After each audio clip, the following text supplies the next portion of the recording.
शुरू से मैं व्यभिचारी रहा हूँ, कुसंगियों के संग। जी, आप तो सुधार अब करें। बाबा मेरी स्थिति बहुत डाउन हो गई है। मेरे सपन दोष होते हैं और मेरी स्थिति बिल्कुल मेरा सिर मुझे हाँ, नींद नहीं मतलब आती देखो, रात-रात ये को। गलत अभ्यास का परिणाम है। अभी कुछ नहीं बिगड़ा है। आप महाराज जी नपुंसकता आ गई बिल्कुल। अच्छा, हम चीख-चीख करके जब कह देखो, यद्यपि हमारा विषय नहीं है, हमारा विषय प्रिया प्रीतम वैराग्य मार्ग के पथिक है, पर इसलिए करुणा करके हृदय में कि जैसे अपने परिवार का सदस्य कोई गिर रहा हो, तो फिर उसकी बात सुननी चाहिए और उसको सहयोग देना चाहिए, जो भगवान ने हमें ज्ञान दिया है उसके अनुसार। इसीलिए कई वीडियो ऐसे पड़े हैं, पर वो इसीलिए, "ए सावधान हो जाओ, नहीं गृहस्थी लायक नहीं रहोगे।" अब उस शब्द को आप जो आप बोल रहे हैं, उसी पे उतार लीजिए। आप असावधान हुए, तो देखो आप खुद कह रहे हैं, तो शांत हो जाइए। जैसी भी परिस्थिति है, अपने ही कर्म की है, अब संयम से चलने लगिए। आज तक कुछ मिला क्या आपको?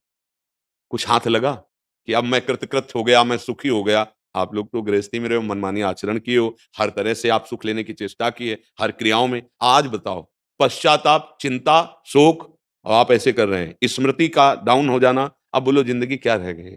आप भोगों की चिंतन करके जलेंगे, क्योंकि भोगने की योग्यता नहीं रह गई। बोलो परिणाम आया ना, हानिकारक है ना? हाँ, इसी से हम कहते हैं गृहस्थ में भी पशुता मत लाओ, संयम से चलो। इसीलिए कहते हैं कि बच्चों को समझाइए कि जब तक पाणी ग्रहण ना हो तब तक ब्रह्मचर्य पर ध्यान दें, तो उनकी योग्यता रहेगी संतान उत्पत्ति की। गृहस्थ में वो संयम से बर्ताव करते हुए अच्छे गृहस्थ बनेंगे। जब बच्चापन से ही गंदी बात होती रही, तो मतलब फिर ये योग्यता ही नष्ट कर देते हैं, क्योंकि वो पाप कर्म बन रहे हैं। अब चलो, संयम से रहो, थोड़ा व्यायाम करो, कुछ दिन संयम से रहो और कुछ औषधियाँ सपोर्ट के लिए ले लीजिए, वैद्यों से मिलिए। वैद्यों आयुर्वेद में ऐसी बड़ी सामर्थ्यशाली औषधियाँ हैं, अच्छे वैद्य से मिलिए और नाम जप कीजिए। नाम भगवान का परम मंगल करने, इन गंदी बातों से किसी का मंगल नहीं होता। आजकल नए बच्चे सुनते नहीं हैं, तो इसीलिए हम कहते हैं कि आप लोग अपने जीवन की नींव बर्बाद कर रहे हैं।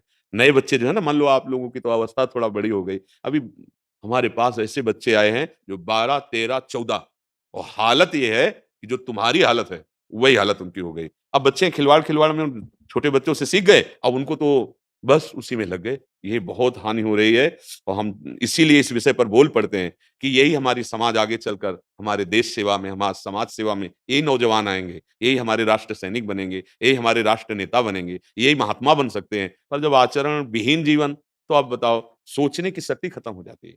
कुछ भी कार्य करने का उत्साह नहीं रहता, शरीर के जोड़ों में दर्द शुरू हो जाता है, ज़रा-सी बात में भयानक गुस्सा पैदा होती है, मतलब पूरा का पूरा वो जीवन बर्बाद-सा हो जाता है। अभी समय है, चलो, अभी समय है। नाम जप करते रहो, किसी अच्छे आयुर्वेदिक डॉक्टर से मिलो, वैद्य से, उससे औषधियाँ लो, संयम से चलो, कोई ऐसी हरकत ना करो। तो धीरे-धीरे, चूँकि अब कम चांस है, जैसे नई अवस्था में सुधरने के चांस रहते हैं। अब आपकी कितनी आयु है?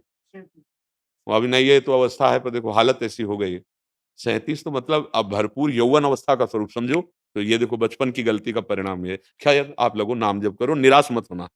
बौद्धिक स्तर निराश ना होने पाए, नहीं तो जीवन ही फिर ये कभी-कभी गलत सलाह देने लगता है कि अब तो हमारा जीवन ही बेकार हो गया, तो चलो जीवन ही खत्म कर देते हैं। कितने ऐसे बच्चे आए, नहीं, नहीं, नहीं, ये जीवन केवल भोगों के लिए नहीं मिला है। राम कृष्ण हरि राधा, राधा राधा, और कुछ भी असंभव नहीं नाम से, ये भी बात तुम्हें बता दें, जहाँ औषधि काम नहीं करती, वहाँ नाम काम करता है। नाम से कुछ भी असंभव नहीं। लाडली लाल महामहिमा में है,